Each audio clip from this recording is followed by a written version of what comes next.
ആശ്വാസം നേടാം. ഹൃത്തിനുള്ളിൽ ജീവൻ നൽകും വചനം, തിരുവചനം. ഈശോയിലെ സ്നേഹം നിറഞ്ഞ സഹോദരി സഹോദരന്മാരെ, വചനം തിരുവചനം എന്ന ഈ ശുശ്രൂഷയിലേക്ക് ഒത്തിരി സ്നേഹത്തോടെ എല്ലാവരെയും ഞാൻ സ്വാഗതം ചെയ്യുന്നു. ഇന്ന് ഈ വചനം തിരുവചനം കേൾക്കുമ്പോൾ പരിശുദ്ധാത്മാവ് നമ്മുടെ എല്ലാവരുടെ മേൽ എഴുന്നള്ളി വരട്ടെ. കർത്താവായ ഈശോയോട് വലിയ സ്നേഹം നമ്മളിൽ ജനിപ്പിക്കട്ടെ.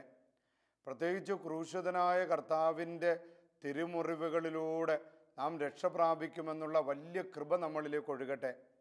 Hallelujah, hallelujah, hallelujah.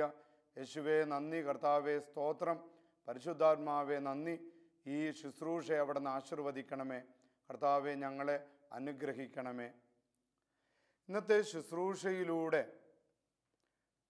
ഞാൻ ആഗ്രഹിക്കുന്നത് ക്രൂശിത രൂപത്തിൻ്റെ ആ ശക്തിയെക്കുറിച്ച് പറയുവാനാണ്. ക്രൂശിതനായ ക്രിസ്തുവിനെ കുറിച്ച് സംസാരിക്കാനാണ്. ഡോക്ടർ സിപ്രിയാൻ ഇല്ലിമുറിക്കലച്ചൻ രണ്ടുപേർ പ്രാർത്ഥിക്കാൻ പോയപ്പോൾ എന്ന് പറഞ്ഞ ഒരു പുസ്തകം എഴുതിയിട്ടുണ്ട്. ആ പുസ്തകത്തിൽ പറയുന്ന ഒരു ചെറിയ സംഭവമാണ് ഞാനിവിടെ വിവരിക്കുന്നത്. ഇറ്റലിയിലെ വെനീസിലുള്ള കപ്പൂച്ചിൻ ആശ്രമ കവാടത്തിൽ ഒരു യുവാവ് വന്ന് മണിയടിച്ചു.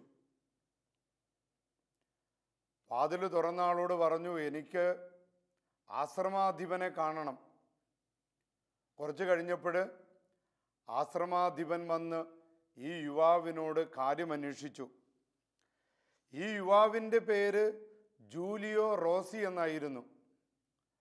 ഈ ജൂലിയോ റോസി ആശ്രമാധിപനോട് പറഞ്ഞു, പിതാവേ എന്നെ ആശ്രമത്തിൽ ചേർക്കണമേ, ഞാനൊരു സന്യാസിയാകാൻ വേണ്ടി ആഗ്രഹിക്കുന്നു, പ്രാർത്ഥിക്കുന്നു.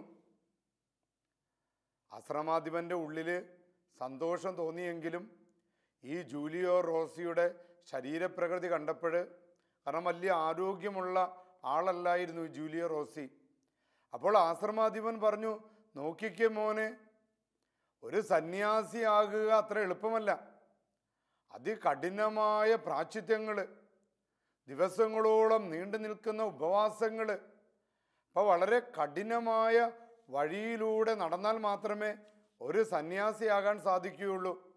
അപ്പം ആശ്രമാധിപൻ്റെ മനസ്സിലുള്ള ചിന്ത, വേണമെങ്കിൽ ഇദ്ദേഹം മടങ്ങിപ്പോയിക്കൊള്ളട്ടെ, കാരണം ഒരു സന്യാസ ജീവിതത്തിൻ്റെ ആ വെല്ലുവിളികളും കാഠിന്യങ്ങളും വളരെ വിശദീകരിച്ച് ഈ യുവാവിന് പറഞ്ഞു കൊടുക്കുകയാണ്. ജൂലിയോ റോസി എന്ന യുവാവ് വളരെ ശ്രദ്ധയോടുകൂടെ ആശ്രമാധിപൻ പറയുന്നത് മുഴുവൻ കേട്ടു. അതിനുശേഷം ഒരു ചോദ്യം അങ്ങ് ചോദിക്കുകയാണ്, പിതാവേ ഞാനൊരു കാര്യം ചോദിച്ചോട്ടെ? അപ്പോൾ ഈ ആശ്രമാധിപൻ പറഞ്ഞു, പിന്നെന്താ മോൻ ചോദിച്ചുകൊള്ളൂ. പിതാവേ, സന്യാസിമാർ ജീവിക്കുന്ന അവരുടെ റൂമുകളിൽ ക്രൂശിത രൂപം സ്ഥാപിച്ചിട്ടുണ്ടോ? ഉടനെ ആശ്രമാധിപൻ വളരെ ആശ്ചര്യത്തോടു കൂടി ചോദിച്ചു, ഉണ്ട്, എല്ലാ റൂമിലും ക്രൂശിത രൂപമുണ്ട്.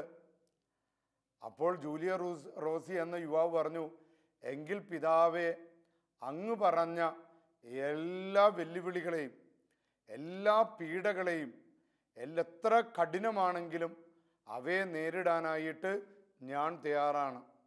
വളരെ സന്തോഷത്തോടുകൂടി ആശ്രമാധിപൻ ജൂലിയോ റോസിയെ സന്യാസത്തിലേക്ക് സ്വീകരിക്കുകയും, പ്രിയപ്പെട്ടവര്, കത്തോലിക്ക സഭ കണ്ടിട്ടുള്ളതിൽ വെച്ച് ഏറ്റവും വലിയ വചനപ്രഘോഷകനായി തീർന്ന വിശുദ്ധ ലോറൻസായി മാറി ഈ ജൂലിയോ റോസി.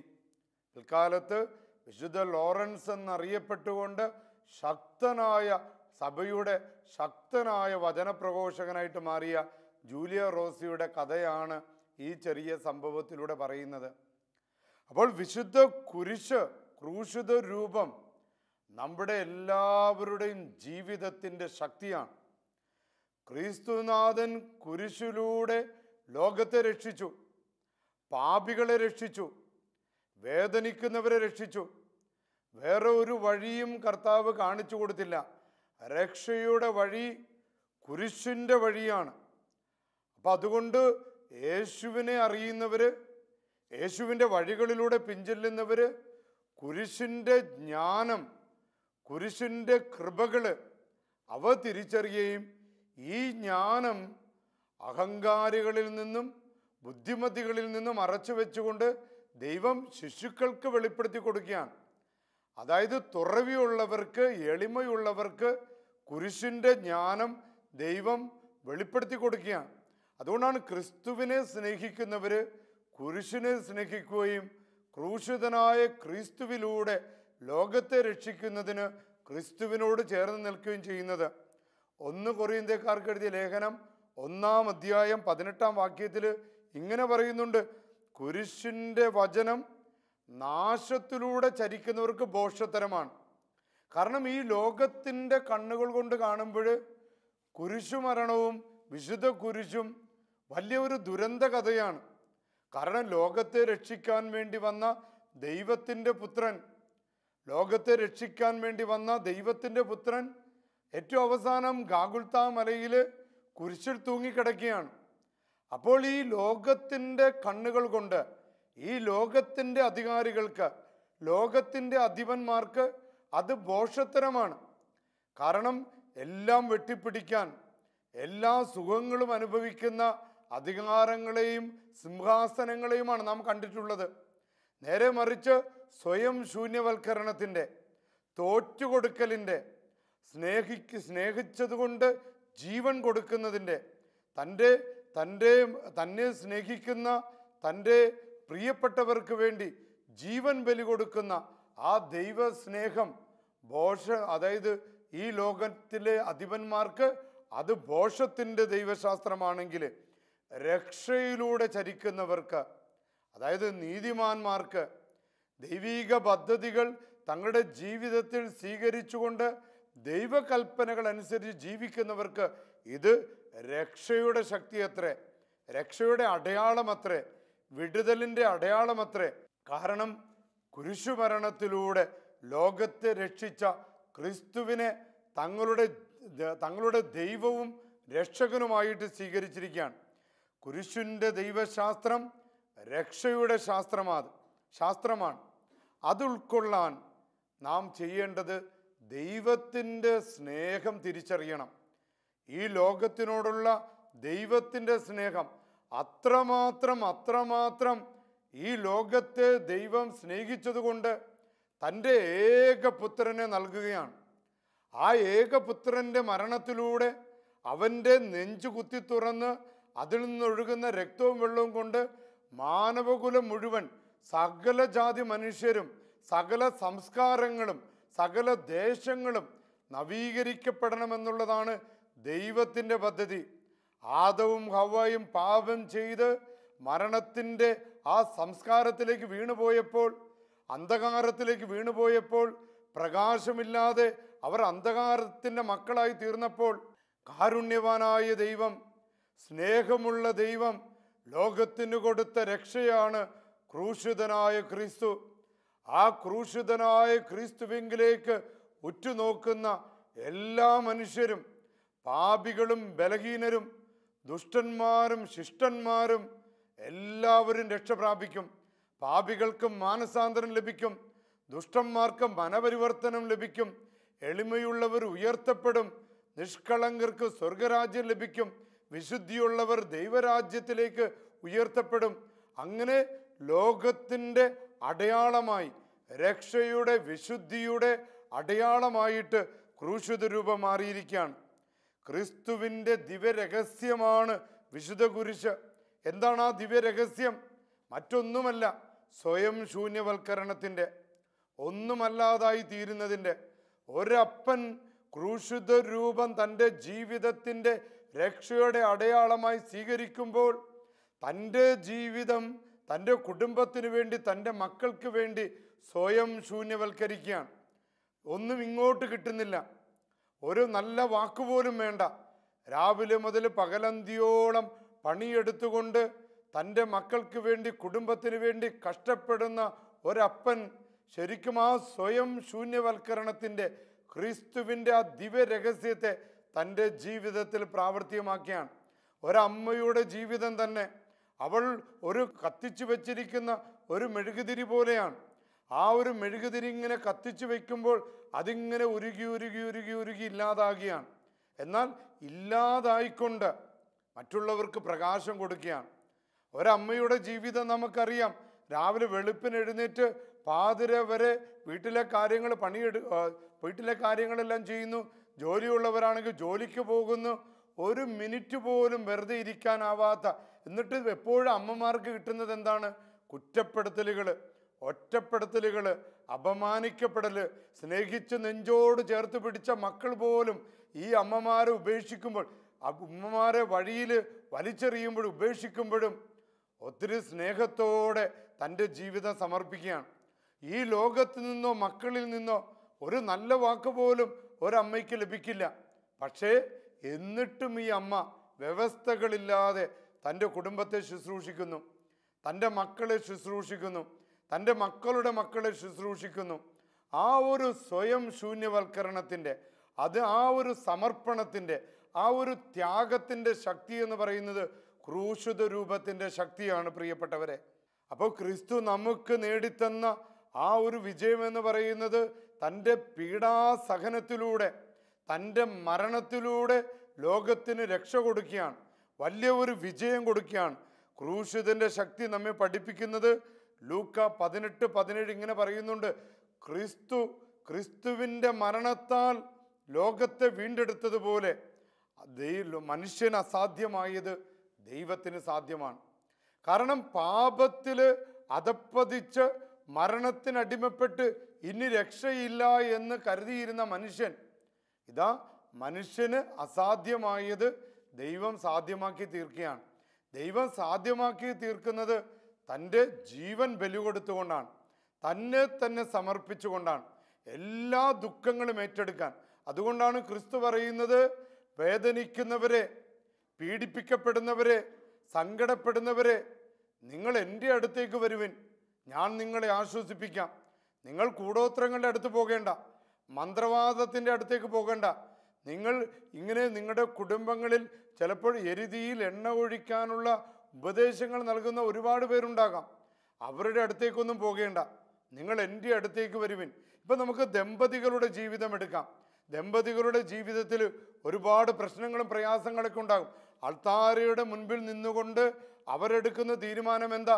ക്രിസ്തു എങ്ങനെ സഭയെ സ്നേഹിച്ചുവോ അതേപോലെ ഞാൻ എൻ്റെ ജീവിത പങ്കാളിയെ സ്നേഹിച്ചു കൊള്ളാം. ക്രൂശിതനായ ക്രിസ്തു എങ്ങനെ സഭയെ സ്നേഹിച്ചുവോ? എങ്ങനെയാണ് ക്രിസ്തു സഭയെ സ്നേഹിച്ചത്? കുരിശിൽ തൂങ്ങിക്കിടന്നുകൊണ്ട് തൻ്റെ ജീവൻ ബലി കൊടുത്തുകൊണ്ടാണ് ക്രിസ്തു തൻ്റെ സഭയെ സ്നേഹിച്ചത്. സഭ പഠിപ്പിക്കുകയാണ്, ക്രിസ്തു എങ്ങനെ സഭയെ സ്നേഹിച്ചുവോ അതേപോലെ ഭർത്താവ് ഭാര്യയെ സ്നേഹിക്കണം, ഭാര്യ ഭർത്താവിനെ സ്നേഹിക്കണം. അതായത് ജീവൻ കൊടുത്തും ജീവൻ ബലി കൊടുത്തുകൊണ്ടും തൻ്റെ ജീവിത പങ്കാളികളെ സ്നേഹിക്കണം. പ്രിയപ്പെട്ടവരെ, ഈ ഒരു സ്നേഹത്തിൻ്റെ ദൈവശാസ്ത്രം അതാണ് നമ്മുടെ ജീവിതത്തിൽ പ്രാവർത്തികമാക്കേണ്ടത്. അപ്പോൾ അവിടെ സ്വയം ശൂന്യവൽക്കരണത്തിൻ്റെ ഞാൻ എൻ്റെ സുഖം അതില്ല, ആ ഒരു തത്വചിന്തയില്ല. നേരെ മറിച്ച് എൻ്റെ ജീവിതം കൊണ്ട് എനിക്ക് മറ്റുള്ളവർക്ക് എന്ത് ചെയ്യാൻ സാധിക്കും, എൻ്റെ ജീവിത പങ്കാളിക്ക് എനിക്ക് എന്ത് ചെയ്യാൻ സാധിക്കും. പലപ്പോഴും നാം ചിന്തിക്കുന്നത് എന്താണ്? എൻ്റെ ജീവിത പങ്കാളി അല്ലെങ്കിൽ എൻ്റെ ഭർത്താവ്, എൻ്റെ ഭർത്താവിൻ്റെ ബന്ധുക്കൾ, ഭർത്താവിൻ്റെ മാതാപിതാക്കൾ എനിക്ക് എന്ത് ചെയ്തു എന്നാണ് പലപ്പോഴും നാം ചിന്തിക്കുന്നത്. എന്നാൽ അങ്ങനെയല്ല നാം ചിന്തിക്കേണ്ടത്. ക്രിസ്തു പഠിപ്പിച്ചു തരുന്ന ദൈവശാസ്ത്രം ഇതാണ്: എനിക്ക് എൻ്റെ ജീവിതം കൊണ്ട്, എൻ്റെ സമർപ്പണം കൊണ്ട് എൻ്റെ ജീവിത പങ്കാളിക്ക്, എൻ്റെ ഭർത്താവിന് അല്ലെങ്കിൽ അവൻ്റെ സഹോദരങ്ങൾക്ക്, അവൻ്റെ മാതാപിതാക്കൾക്ക് എനിക്ക് എന്ത് ചെയ്യാൻ സാധിച്ചു. ഇതേപോലെ ഭർത്താവും ഒരു ക്രിസ്തു കേന്ദ്രീകൃതമായ ക്രിസ്തുവിൻ്റെ കുരിശുമരണത്തിൻ്റെ ദൈവശാസ്ത്രം ഉൾക്കൊള്ളുന്ന ഒരു ഭർത്താവ് തൻ്റെ ഭാര്യയെക്കുറിച്ച്, അവളുടെ ബന്ധുക്കളെക്കുറിച്ച് ചിന്തിക്കുന്നത് എനിക്ക് എന്ത് ചെയ്യാൻ സാധിക്കും, അവളുടെ സന്തോഷത്തിന് വേണ്ടി, അവളുടെ കുടുംബത്തിന് വേണ്ടി, അവൾക്ക് സമാധാനം കിട്ടാൻ, അവൾക്ക് സന്തോഷം കിട്ടാൻ, അവൾക്ക് ആരോഗ്യം കിട്ടാൻ എനിക്ക് എന്ത് ചെയ്യാൻ സാധിക്കും. നേരെ മറിച്ച് എൻ്റെ സുഖത്തിന് വേണ്ടി അവൾ എന്തു ചെയ്തു എന്നല്ല, നേരെ മറിച്ച് അവൾക്ക് വേണ്ടി എനിക്ക് എന്ത് ചെയ്യാൻ സാധിച്ചു. പ്രിയപ്പെട്ടവരെ, ഈ ഒരു തത്വചിന്തയാണ് ക്രൂശിത രൂപം, കുരിശുമരണം, ക്രിസ്തുവിൻ്റെ കുരിശുമരണം നമ്മെ പഠിപ്പിക്കുന്നത്.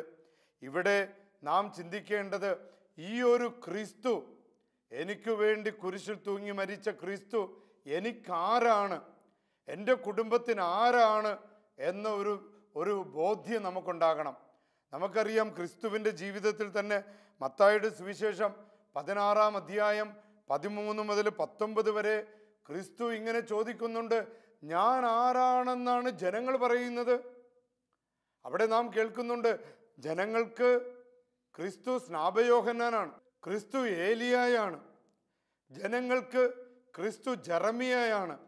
എന്നാൽ ക്രിസ്തു ഇന്ന് വ്യക്തിപരമായിട്ട് അപ്പോസ്തലന്മാരോട് ചോദിച്ചതുപോലെ നമ്മുടെ ഓരോ കുടുംബങ്ങളെ നോക്കിക്കൊണ്ട് കുരിശിൽ കിടന്നുകൊണ്ട് ക്രിസ്തു ചോദിക്കുകയാണ്, ഞാൻ നിങ്ങൾക്ക് ആരാണ്? ഞാൻ എൻ്റെ ജീവിതം, എൻ്റെ ഈ ലോകത്തിലേക്ക് ഞാൻ അവതരിച്ചത് കൊണ്ട്, ഞാൻ ഈ ലോകത്ത് നിങ്ങൾക്ക് വേണ്ടി ജനിച്ചത്, ഞാൻ ഈ ലോകത്ത് നിങ്ങൾക്ക് വേണ്ടി പീഡകൾ സഹിച്ചതുകൊണ്ട്, ഞാൻ നിങ്ങൾക്ക് വേണ്ടി മരിച്ചതുകൊണ്ട് നിങ്ങൾക്ക് എന്ത് അനുഭവമാണ് ലഭിച്ചിരിക്കുന്നത്? ഞാൻ ആരാണ് നിങ്ങളെ സംബന്ധിച്ചിടത്തോളം? പ്രിയപ്പെട്ടവരെ, അപ്പോസ്തലന്മാരോട് ഈ ചോദ്യം ചോദിച്ചപ്പോൾ പത്രോസ്, സഭയുടെ പിതാവായ പത്രോസ് ഇപ്രകാരം പറയുകയുണ്ടായി, അങ്ങ് സജീവ ദൈവത്തിൻ്റെ പുത്രനായ മിശിഹായാണ്, അങ്ങ് എൻ്റെ രക്ഷകനാണ്. പ്രിയപ്പെട്ടവരെ, ഇത് വെളിപ്പെടുത്തി കൊടുത്തത് മനുഷ്യരല്ല, മനുഷ്യരിൽ നിന്ന് ലഭിക്കുന്ന പുസ്തകങ്ങളിൽ നിന്ന് ലഭിക്കുന്ന അറിവല്ല, നേരെ മറിച്ച് പിതാവായ ദൈവത്തിൻ്റെ സ്നേഹം കൊണ്ടുള്ള വെളിപ്പെടുത്തലാണ് പത്രോസിന് ഇങ്ങനെ ഒരു സാക്ഷ്യം നൽകാൻ സാധിച്ചത്.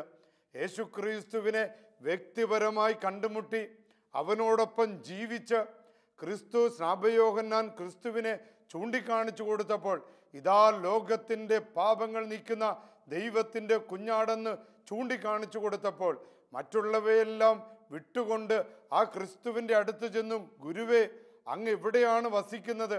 അങ്ങനെ ആ ഗുരുവുമായിട്ടുള്ള ആ ഒരു വാസത്തിലൂടെ ലഭിക്കുന്ന വലിയൊരു അനുഭവം, നമുക്ക് ലഭിക്കുന്ന അനുഭവങ്ങൾ നമ്മുടെ കുർബാനയിലൂടെ, കൂദാശകളിലൂടെ, വചനപ്രഘോഷണങ്ങളിലൂടെ, ധ്യാനങ്ങളിലൂടെ എത്രയോ തവണ നമുക്ക് ദൈവത്തിൻ്റെ അനുഭവം കിട്ടിയിരിക്കുന്നു. എത്രയോ പാപികളായിരുന്നിട്ട് പോലും എത്രയോ തവണ നമ്മുടെ പാപങ്ങൾ ക്ഷമിച്ച് നല്ല ഇടയനായ ക്രിസ്തു നമ്മളെ തേടി വന്നിരിക്കുന്നു. നഷ്ടപ്പെട്ടു പോയ ആടുകളെ തേടി വന്ന നല്ല ഇടയനായ ക്രിസ്തു നമ്മുടെ പാപങ്ങളും നമ്മുടെ അഹങ്കാരങ്ങളും നമ്മുടെ വഴിതെറ്റിപ്പോകലുകളും എല്ലാം മറന്നുകൊണ്ട് നമ്മളെ തോളിൽ വെച്ച് തുള്ളിച്ചാടിക്കൊണ്ട് പോകുന്ന ആ ക്രിസ്തു നമുക്കാരാണ് പ്രിയപ്പെട്ടവരെ? നമ്മുടെ കുടുംബത്തിന് ആരാണ് പ്രിയപ്പെട്ടവരെ? ക്രിസ്തു നമ്മുടെ രക്ഷകനാണെന്നുള്ള ബോധ്യം നമ്മുടെ കുടുംബങ്ങൾക്കുണ്ടോ? ഉണ്ടെങ്കിൽ നമ്മുടെ ജീവിതത്തെ നാം ക്രമപ്പെടുത്തണം. ഉണ്ടെങ്കിൽ നമ്മുടെ ജീവിതത്തെ ക്രമപ്പെടുത്തിക്കൊണ്ട് ഈ ലോകത്തിൽ പ്രത്യേകിച്ച് മറ്റുള്ളവർക്ക്, നാനാജാതി മതസ്ഥർക്ക് സാക്ഷികളായി തീരാനായിട്ട് നമുക്ക് സാധിക്കണം. എങ്ങനെയാണ് സാക്ഷികളായി തീരുന്നത്? ക്രിസ്തുവിൻ്റെ അനുയായികളുടെ ജീവിതശൈലി എന്ന് പറയുന്നത് ക്രിസ്തുവിൻ്റെ ജീവിതശൈലിയാണ്. പാവപ്പെട്ടവരോട് പക്ഷം നിൽക്കുന്ന ജീവിതശൈലി, പാപികളോട് പക്ഷം നിൽക്കുന്ന ജീവിതശൈലി, ആരെയും മാറ്റി നിർത്തുന്നില്ല.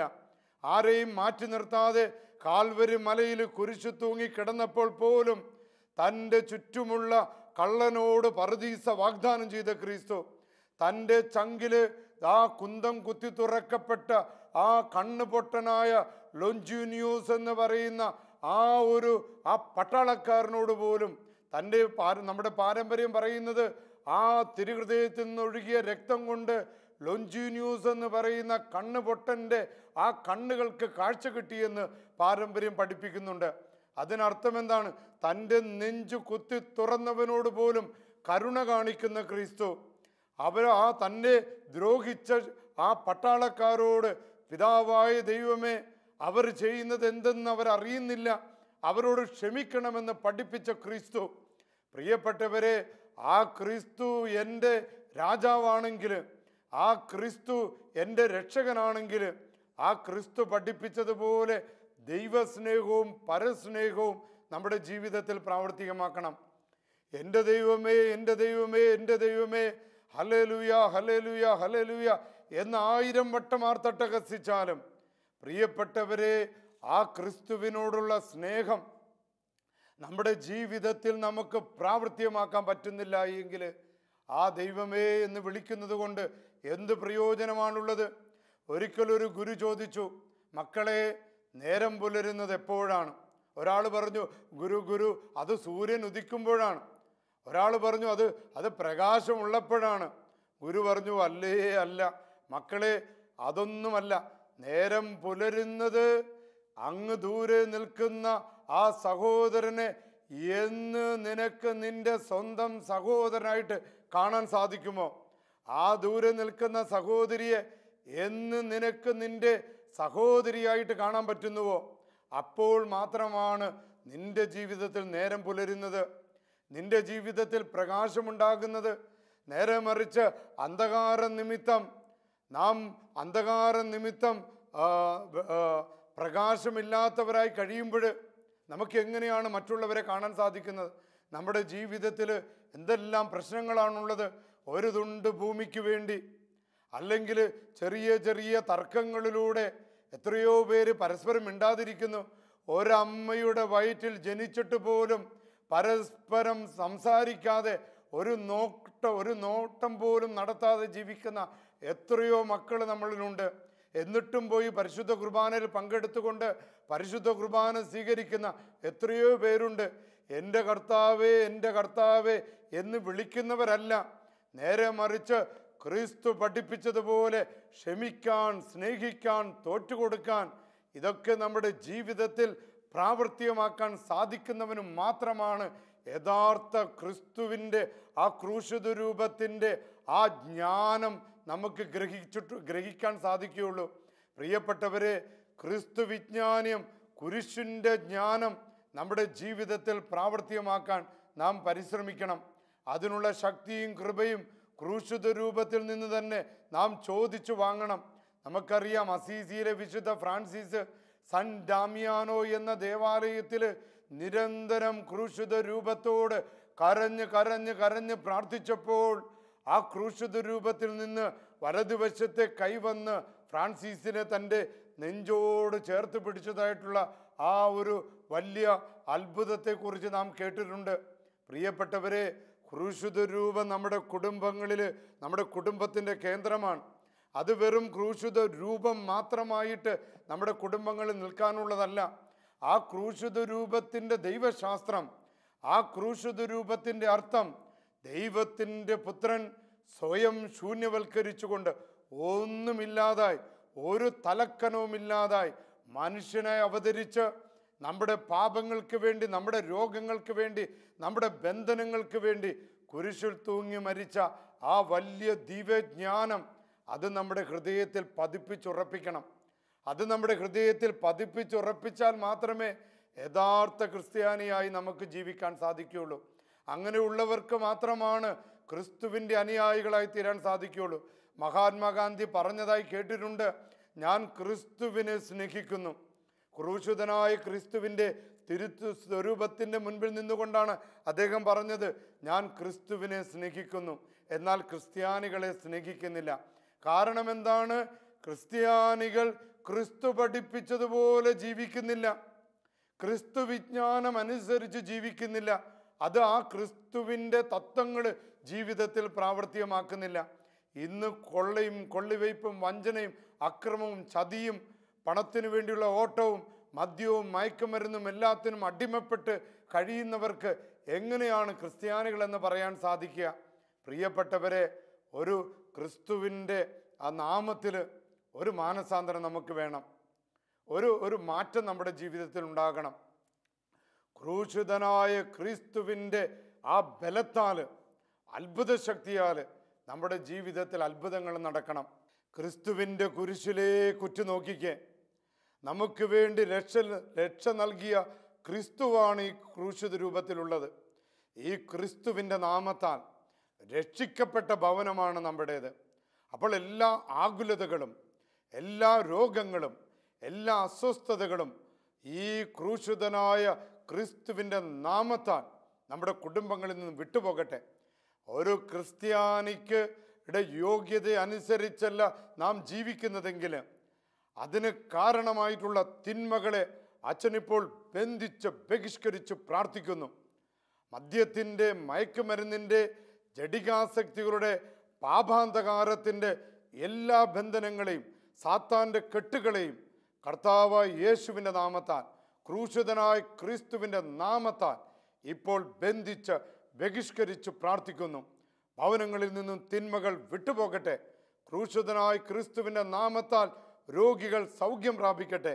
പ്രത്യേകിച്ച് ഇപ്പോൾ ഈ വചനം കേട്ടുകൊണ്ട് കിടക്കയിലുള്ള എല്ലാ കിടപ്പ് രോഗികളെയും, തളർവാദ രോഗികളെയും, ഹൃദയ സംബന്ധമായിട്ടുള്ള രോഗങ്ങളുള്ളവരെയും, ക്യാൻസർ രോഗികളെയും കർത്താവായ ക്രിസ്തുവിൻ്റെ നാമത്താൽ അവരുടെ രോഗങ്ങളെ ബഹിഷ്കരിച്ച് ബന്ധിച്ച് പ്രാർത്ഥിക്കുന്നു. അത്ഭുത വിടുതൽ ലഭിക്കട്ടെ, രോഗശാന്തി ലഭിക്കട്ടെ. യേശുവിൻ്റെ നാമത്താൽ, പിതാവിൻ്റെയും പുത്രൻ്റെയും പരിശുദ്ധാത്മാവിൻ്റെ നാമത്തിൽ ഈശോ നിങ്ങളെ അനുഗ്രഹിക്കട്ടെ.